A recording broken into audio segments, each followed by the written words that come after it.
Hello everyone, welcome along to this lesson on Simple Acoustic Blues Soloing. This is going to be a fun one, so let's get on with it. What I'm going to do is I'm going to teach you the little bass line I was playing in the background and then that whole solo, and I'll explain what I'm doing. So let's get going with what the bass line is. Well, this is very simple. It's just this open E, 4 on the low E, 5 on the low E and 7 on the low E. All right, that's going to be the E chord. No, it doesn't look much like a chord, but we're playing the notes of E really here. That's the first chord, that's an E chord. Second chord is an A chord. This is exactly the same thing on the A string. 0, 4, 5, 7. All right. And then the only other chord we're going to do is the B chord, which starts on the 7th fret.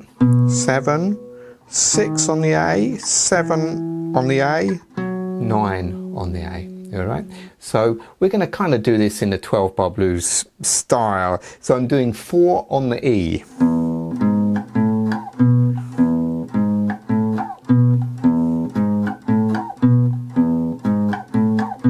2 on the A, back to 2 on the E. So far we've done this 8 times. On the 9th time you play the B, back to the A again, and at the end we have a little ending that goes like this.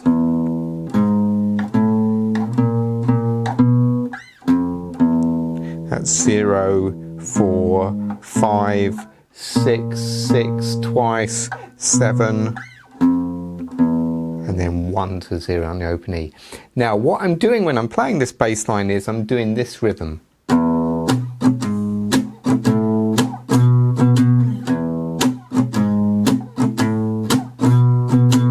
So I'm playing those notes, open, 4, 5, 7, but what I'm doing, after each note I come down with my pick and my hand kind of catches those strings, just like you're doing that, but that bit of your hand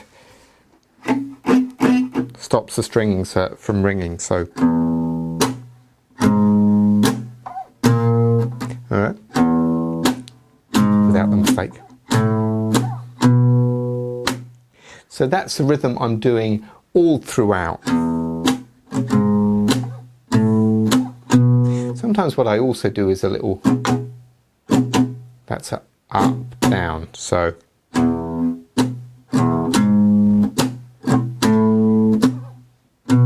I do that. That upstroke is muted. And how do I get that mute? Well, you can hold down with your strings there.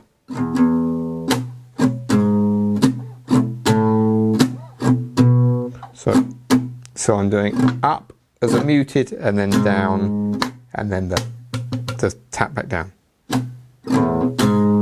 So.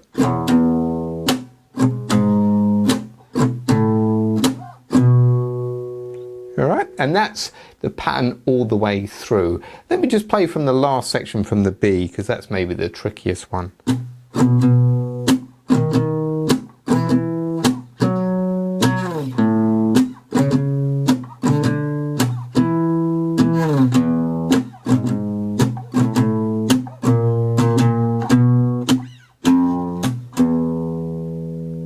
So that's the little bass line for this tune.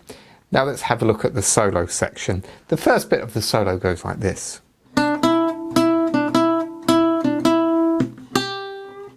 So what I'm doing here is I'm thinking of E really, we're in the key of E, and I'm playing 3, 5 on the B string, 3, 5, 5, 3, 5, 5, 3, 5, and then 3 on the high E. What I'm going to do to make that sound a bit more bluesy is I'm going to push that string up, I'm going to bend it. When you bend it, you're bending this note G into a G sharp note, which is in an E chord. Okay, now in the blues we have a lot of question and answer. What does that mean? That means here's the question. Here's the answer. So the second time I'm doing exactly the same thing, 3 5 5 3 5 5 3 5, but this time I'm finishing on this B note on the 4th fret, which is also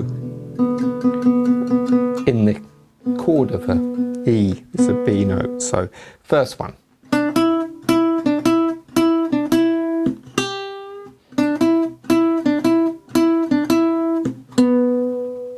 What you can also do if you want to spice this up a bit is you can slide into certain notes.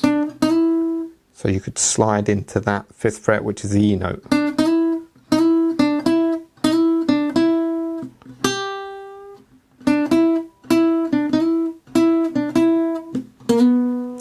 Slid into that last note too. Okay, let's have a look at the next bit.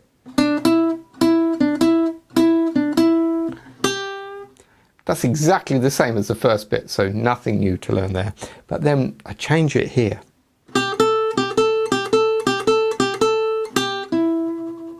So this bit, you're just going from the 3rd fret to the 5th fret, and you do that again.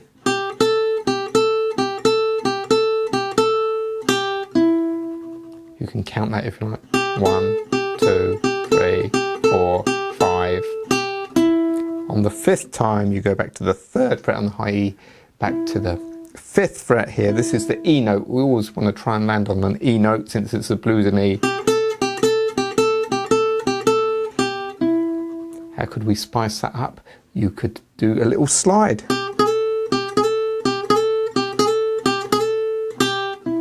You could also get a bit louder. So that helps. So let's have a look at the whole of the first section. 3, 4.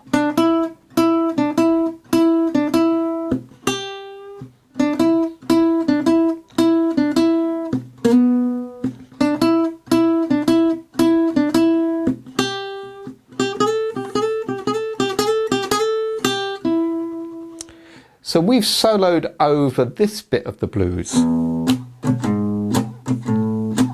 You might remember that rhythm went 4 times. So we've soloed over that rhythm 4 times. Now the bass line goes to the A. Now what I'm going to do here is play this.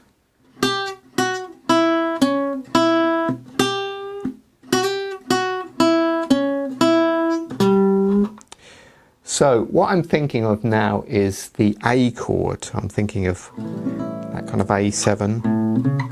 Same thing really in notes. And now this note here, I'm going to play 3, 2, 0 on the high E, 2 on the B, open E. So far we've got this. And then I'm going to do that idea where you bend up. This is called a curl. And remember to kill it with your finger. You don't want this. You know. Remember to kill it. So. Now why does this work over this A? This note here is what we call the flat 7th of A. This is the 6th of A. That's the 5th of A. That note there is the 3rd of A. E, which is the 5th, and then we're just bending this G to a G sharp. So you could improve that by sliding into that first note. Second idea is exactly the same. Remember, it's a question and answer thing, so we're doing this. So what am I doing there? Why did I go to that note? Well, it's the same note, but a trick you can do is play the same note, what they call an octave lower. That's a G note bending up. That's a G note bending up. So, question. And the answer there. So there we go. All right. Now, what we're doing now is we've played over the A chord 2 times. Now you're going back to the E chord 2 times. That sounds like this. Exactly the same as the first bit. And then we do this bit again. All right, so really kind of the same as the first bit, but a bit shorter. I'll put this together for you in a sec. Now we're going over the B chord. What am I going to do over that? Well, I'm going to play a bit of a B chord. What I'm doing here is this note here is a B note on the 4th fret of the G, and so I'm going 4 on the G, 4 on the B, and I go between those notes. And I'm rolling my finger there. It makes it a little bit easier. You could do that. But what I'm trying to do there is not have the strings ring into another. Okay, and then you're going to do the same thing, go back 2 frets. That's the A chord now, so you've gone B, now the A, so B, 3 and 4 and 3 and 4 and then we have a final lick, which I'll show you. This might take a little bit of time to get, but once you get it, it's fun to play. So it goes like this.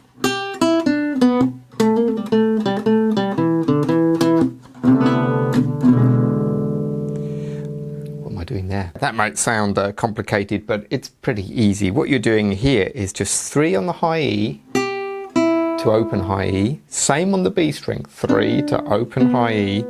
Then we're going to do a technique called a hammer on and pull off. So let me show you the notes and I'll explain what you're doing. That's the phrase. Now you're going to hammer on, so play 2 on the G, hammer on to 3 on the G, all right? Now a hammer on, you might get this. You're not picking it. Can you see that I'm just hammering on? Now a hammer is what it says it is. You are hammering it on, all right? So try and get this sound, you know. If you get this, it might not ring at all at first, but really hammer it, all right? Now, a pull off, so that's 2 to 3, and then you're going to pull off. This technique should be a pull down, really, because what you're doing is you're pulling 3 off, but again, you're not picking it. That's what you're trying to get. So it's quite a lot of strength doing that. And then pull off 2 to 0. All right. Should sound like this. After a while, it's just a reflex action, really. Okay, then you're going to go. This is 2, 0, 2, 0 on the G.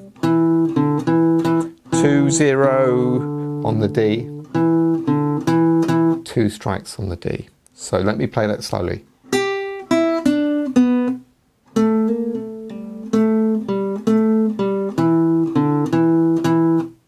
All right, last thing I'm going to do is this. This is an E7 chord, so that's 1 on the G, 2 on the A string, and then you're just going to move that up 1 fret and move it back 1 fret. So that ending lick we have is this.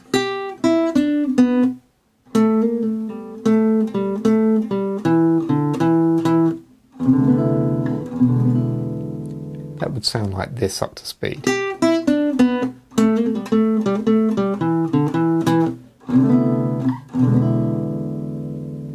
There is the solo. So I'm going to play it all the way through for you slowly so you can hear what's going on. So 2, 3, 4.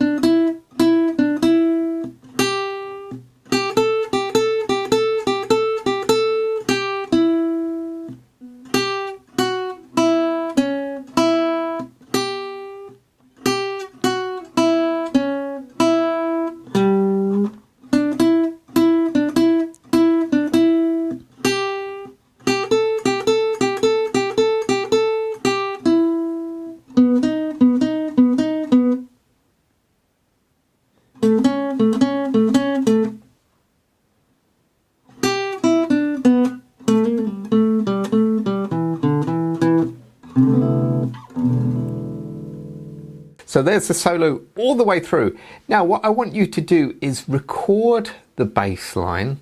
All right, see if you can do that on your voice memos app or voice recorder or anything you've got to record on, and then see if you can play the lead part over the top. Really important you make your own backing tracks so you know how everything fits, and that way when you get together with another guitar player it's not a big shock. You know both parts and you know them well. If you get stuck, listen to the performance I did at the beginning of the video. All right, so have fun with that. Remember to subscribe if you can, and I'll see you in the next video.